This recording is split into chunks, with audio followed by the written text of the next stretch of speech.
दोस्तों, मेरा नाम है रविंद्र और आपका स्वागत है आपके अपने YouTube channel the intelligent investor में। आज हम बात करेंगे कि मार्केट कैपिटलाइजेशन क्या होता है और इसके क्या मायने हैं। सेंसेक्स और निफ्टी से ये किस प्रकार से संबंधित है, या किस प्रकार से सेंसेक्स या निफ्टी से मार्केट कैपिटलाइजेशन रिलेट करता है, हम उसके बारे में भी डिस्कस करेंगे। ये मैंने एक वेबसाइट है मनी कंट्रोल, वहाँ से मैंने टॉप 100 जो कंपनियां हैं अपने देश की, इंडिया की टॉप 100 कंपनियां बाय मार्केट कैपिटलाइजेशन, उनकी लिस्ट निकाली है। ये आप देख सकते हैं कि 4 अक्टूबर को जो मार्केट क्लोज हुआ था, उसके आधार पर देश की सबसे बड़ी कंपनी है by market capitalization Reliance Industries Limited. 16,32,000 crore की कंपनी है। मार्केट कैपिटलाइजेशन में आपको एक बार समझा दूं कि मार्केट कैपिटलाइजेशन कोई भी कंपनी या कोई भी स्टॉक होता है, कोई कंपनी है, उसके स्टॉक प्राइस से उसके जो टोटल नंबर ऑफ शेयर्स हैं उसको मल्टीप्लाई करने के बाद में जो वैल्यू आती है उसकी मार्केट कैपिटलाइजेशन कहलाती है। फॉर एग्जांपल, एक कंपनी का शेयर वैल्यू है 10 रुपये और पूरे मार्केट में, और उनके जो प्रमोटर है उनके पास मिलाकर कुल 10,000 शेयर हैं, तो कंपनी का मार्केट कैपिटलाइजेशन हो जाएगा 10 मल्टीप्लाई बाई 10,000, यानी 1,00,000 रुपये। तो इसी को हम बड़े स्तर पे अगर देखें तो रिलायंस का जो एक शेयर है वो 2,413 रुपये का है लगभग, और इसकी जो कुल मार्केट कैपिटलाइजेशन है वो 16,32,717 करोड़ रुपए की है। यानी कि अगर किसी को रिलायंस के नंबर ऑफ शेयर्स अगर निकालने हैं तो कुल मार्केट कैपिटलाइजेशन में शेयर प्राइस से डिवाइड कर सकते हैं, तो रिलायंस के कुल जो अवेलेबल शेयर्स हैं वो आ जाएंगे। अब ये निफ्टी और सेंसेक्स से किस प्रकार से संबंधित है, हम दोस्तों सुनते आए हैं कई बार न्यूज़ में, कई बार अखबारों में, कि आज बाज़ार इतने पॉइंट गिरा, या बाज़ार इतने पॉइंट उछला, निवेशकों को इतना फ़ायदा हुआ या निवेशकों को इतना नुकसान हुआ, सेंसेक्स इतना गिरा या निफ्टी इतना बढ़ा। तो ये वास्तव में सेंसेक्स और निफ्टी क्या है, तो आइए अब हम इसे समझते हैं। सेंसेक्स और निफ्टी और कुछ नहीं बल्कि दो इंडेक्स हैं जो कि अपने अपने स्टॉक एक्सचेंज की कुछ बड़ी कंपनियां हैं उसको डिनोट करते हैं। मैं बात करता हूँ सेंसेक्स की। सेंसेक्स एक बेंचमार्क इंडेक्स है बॉम्बे स्टॉक एक्सचेंज का, जो कि मुंबई में स्थित है। वहीं निफ्टी की बात की जाए तो निफ्टी एक बेंचमार्क इंडेक्स है नेशनल स्टॉक एक्सचेंज का। नेशनल स्टॉक एक्सचेंज भी मुंबई में ही है। सेंसेक्स को जो इंट्रोड्यूस किया था बीएसई ने, वो 1986 में किया था, और ये इंडिया का ओल्डेस्ट एक्सचेंज भी है, स्टॉक एक्सचेंज है। 1996 में निफ्टी को इंट्रोड्यूस किया था नेशनल स्टॉक एक्सचेंज ने। सेंसेक्स दो वर्ड सेंसिटिव और इंडेक्स से मिलकर बना है। सेंसिटिव इंडेक्स यानी कि जो बॉम्बे स्टॉक एक्सचेंज, जैसे कि हम बीएसई कहते हैं, उसकी टॉप 30 जो कंपनियां हैं जो लिस्टेड है बीएसई के ऊपर, उनका एक उनको मिलाने के बाद में जो एक वैल्यू निकल के आती है, तो उसे हम एक इंडेक्स के फॉर्म में दर्शा दिया गया है। जो टॉप 30 कंपनियां बाई मार्केट कैपिटलाइजेशन, उसका वेटेड एवरेज निकालते हैं, और उनका जो भी मार्केट कैपिटलाइजेशन है उसको एक रिलेटिवली एक इंडेक्स के तौर पे हम डिनोट करते हैं। उस इंडेक्स को नाम दिया गया है सेंसेक्स। ठीक इसी प्रकार से नेशनल स्टॉक एक्सचेंज में जो 50 जो कंपनियां लिस्टेड हैं, उनमें से जो टॉप 50 कंपनियां हैं बाय मार्केट कैपिटलाइजेशन, उनका वेटेड एवरेज निकाला जाता है, और जो टोटल जो उनकी मार्केट कैपिटलाइजेशन होती है उसको एक वैल्यू से डिनोट करते हैं। उस वैल्यू को हम कहते हैं निफ्टी। जो टॉप 30 कंपनियां है बीएसई में, वो 13 डिफरेंट डिफरेंट सेक्टर से रिलेटेड है, जैसे कि banking, technology, NBFC, auto, metals, ऐसे अलग अलग 13 डिफरेंट सेक्टर से आती है ये 30 कंपनियां। उसी प्रकार से जो निफ्टी की 50 कंपनियां हैं वो अलग अलग 24 डिफरेंट डिफरेंट सेक्टर से आती है। जब सेंसेक्स की शुरुआत हुई थी तो जिसकी टॉप 30 जो मार्केट कैपिटलाइजेशन के अनुसार जो टॉप 30 कंपनियां थी, उनके मार्केट कैपिटलाइजेशन को एक इंडेक्स जिसकी वैल्यू 100 है उसके बराबर रख दिया गया। अब अगर उस टोटल जो 30 कंपनियों का जो वेटेड एवरेज है, उनकी टोटल मार्केट कैपिटलाइजेशन में अगर 10% की बढ़त होती है, तो ये जो सेंसेक्स है वो भी 10% बढ़ जाएगा। इसी प्रकार से जब निफ्टी को इंट्रोड्यूस किया गया था, तो निफ्टी की जो वैल्यू रखी गई थी वो रखी गई थी 1000। हाँ, यहाँ पर बेस ईयर भी दिया गया है। सेंसेक्स के लिए बेस ईयर है 1978 से 1979 और निफ्टी के लिए बेस ईयर है 1995। इसका ये मतलब नहीं है कि निफ्टी सेंसेक्स से बड़ा है या सेंसेक्स निफ्टी से बड़ा है। कुल मिला के ये है कि हमारे जो देश की जो टॉप 50 कंपनियां हैं मार्केट कैपिटलाइजेशन के अनुसार, वो निफ्टी में वो मिलकर निफ्टी का निर्माण करते हैं। और वहीं जो देश की टॉप 30 बड़ी कंपनियां हैं वो सब मिलकर जिस इंडेक्स को बनाती है उसे हम कहते हैं सेंसेक्स। अब हम थोड़ा सा आगे चलते हैं मार्केट कैपिटलाइजेशन को समझने के लिए। ये देश की टॉप 100 बड़ी कंपनियां हैं।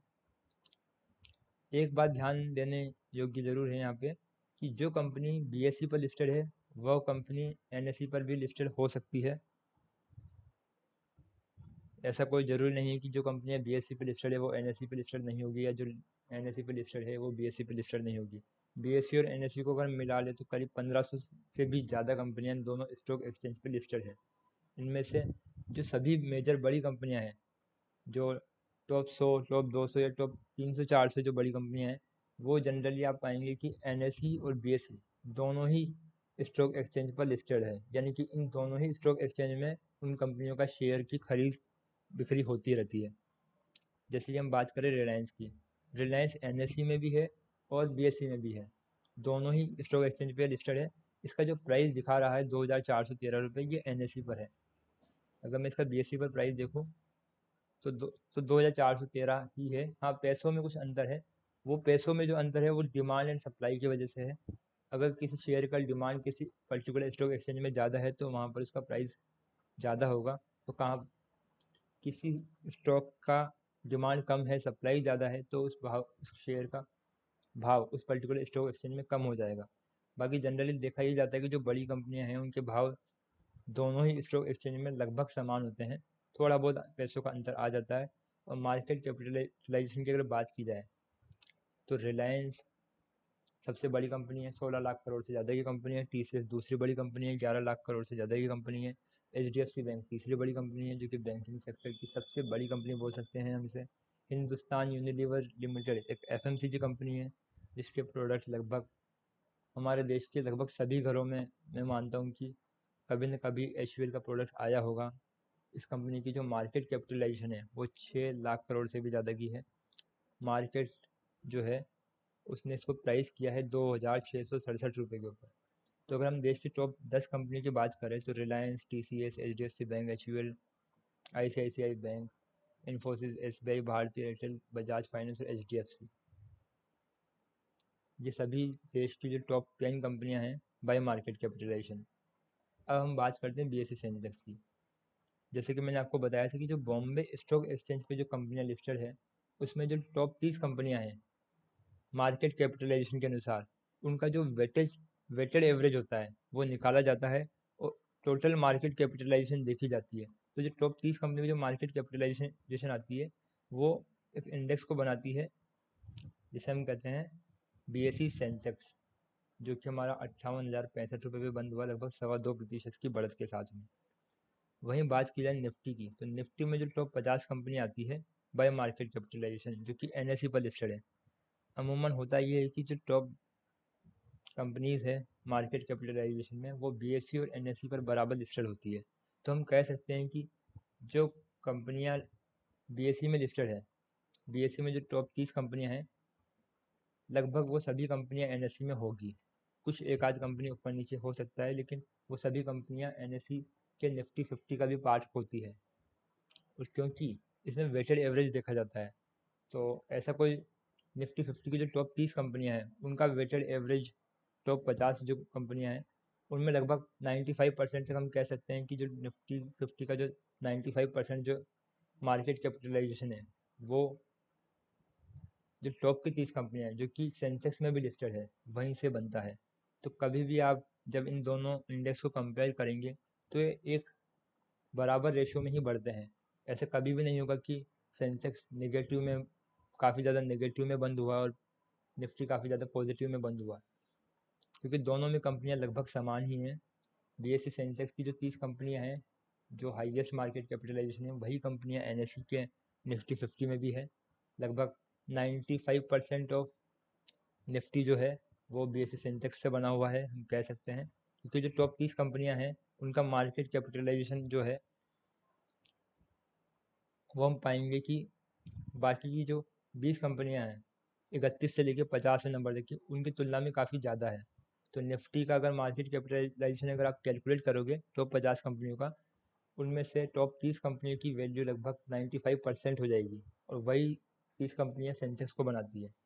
तो कभी भी अगर आप इन दोनों इंडेक्स में कंपेयर करोगे तो पाओगे कि सेंसेक्स और निफ्टी दोनों ही लगभग बराबर रेशो में बढ़ते हैं। यानी कि अगर सेंसेक्स में 2% की बढ़ोतरी देखने को मिलेगी तो निफ्टी में भी लगभग 2% की बढ़ोतरी आपको देखने को मिल सकती है।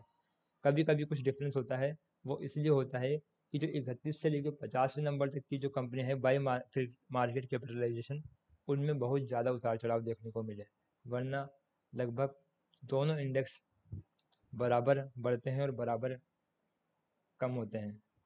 जो जैसा भी मार्केट में डिमांड सप्लाई होती है, अगर डिमांड ज़्यादा होगी शेयर्स की तो ऑब्वियस सी बात है सेंसेक्स और निफ्टी दोनों ही इंडेक्स बढ़ेंगे, और अगर सप्लाई ज़्यादा है डिमांड कम है शेयर की तो दोनों ही इंडेक्स गिरेंगे। आप यहाँ पर देख सकते हैं कि जो इंडियन इंडेक्स है,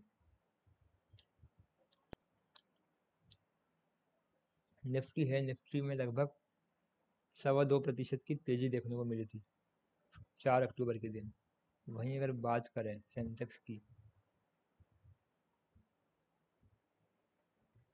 तो सेंसेक्स में भी 2.25% की तेज़ी देखने को मिली, क्योंकि ऑलमोस्ट वही कंपनियां जो सेंसेक्स में लिस्टेड है वही कंपनियां निफ्टी में भी है। यानी बॉम्बे स्टॉक एक्सचेंज में जो कंपनियां लिस्टेड है जिससे कि सेंसेक्स एक इंडेक्स बनता है, वही कंपनियां नेशनल स्टॉक एक्सचेंज में भी लिस्टेड है, तो वहीं से जहाँ से निफ्टी बनता है। तो हम कह सकते हैं कि BSE का सेंसेक्स और NSE का निफ्टी दोनों इंडेक्स हैं वो लगभग सिमिलर ही बिहेव करेंगे। हाँ, हम बात करें अगर NSE की बैंक निफ्टी की, तो बैंक निफ्टी का जो बिहेवियर है वो NSE के निफ्टी 50 से डिफरेंट रह सकता है, क्योंकि जो बैंक निफ्टी है उसमें केवल बैंकिंग सेक्टर की कंपनियां हैं। बाकी जो अदर सेक्टर है जैसे कि टेक्नोलॉजी हुआ, ऑयल एंड नेचुरल गैस हुआ, स्टील हुआ, मेटल्स हुआ, नॉन बैंकिंग फाइनेंशियल कंपनीज का हुआ, FMCG हुआ, वो सभी इसमें नहीं आती है बैंक निफ्टी में, जबकि वो निफ्टी का पार्ट है।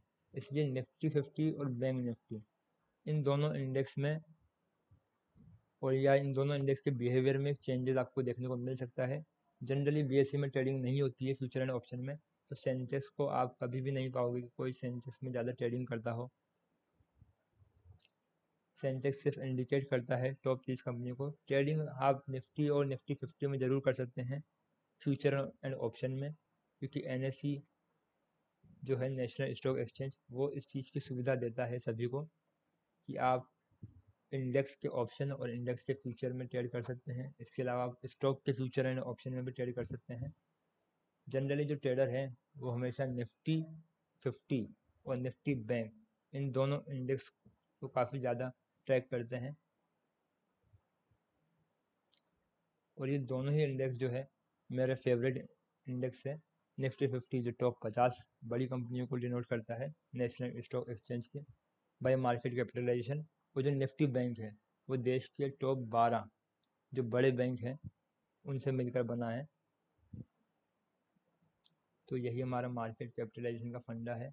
मार्केट कैपिटलाइजेशन जो है किसी कंपनी की, वो उसके total number of share plus जो प्राइस है शेयर प्राइस, उसके मल्टीप्लिकेशन से जो हमें मिलता है उसका मार्केट कैपिटलाइजेशन है। ये हमारे देश की टॉप 100 कंपनियां मैंने अभी आपको दिखाई थी। Reliance, TCS, HDFC। हाँ, यहाँ एक बात देखने लायक ज़रूर है कि जो LIC इंडिया है ये अभी कुछ महीने पहले ही लिस्ट हुआ है मार्केट में, तो ये आपको ना तो निफ्टी 50 का पार्ट में दिखाई देगा, ना ही सेंसेक्स के पार्ट में दिखाई देगा। ये एक नया IPO आया था LIC का, तो अभी हाल फिलहाल ये ना तो निफ्टी का पार्ट है निफ्टी 50 का, और ना ही BSE के सेंसेक्स का पार्ट है। अब ये देखिए BSE सेंसेक्स की जो 30 कंपनियाँ है उसमें आपको LIC कहीं भी नज़र नहीं आएगा, जबकि LIC मार्केट कैपिटलाइजेशन के अनुसार टॉप 30 में आता है, क्योंकि LIC को भी ज़्यादा समय नहीं हुआ है, उसे टाइम लगेगा सेंसेक्स में आने के लिए, केवल मार्केट कैपिटलाइजेशन ही एक क्राइटेरिया नहीं है BSE सेंसेक्स में आने का या BSE सेंसेक्स की जो इंडेक्स है उसमें शामिल होने का। और भी कई सारे क्राइटेरिया होते हैं जिसे फुलफिल करने के बाद ही LIC इंडिया BSE सेंसेक्स या निफ्टी 50 का पार्ट बन पाएगा। आप ये देखिए IndusInd bank, Bajaj finance, TCS, Bajaj Finserv, ये सभी BSE सेंसेक्स के पार्ट हैं। आप मेरे चैनल को लाइक, सब्सक्राइब एंड फॉलो करिए।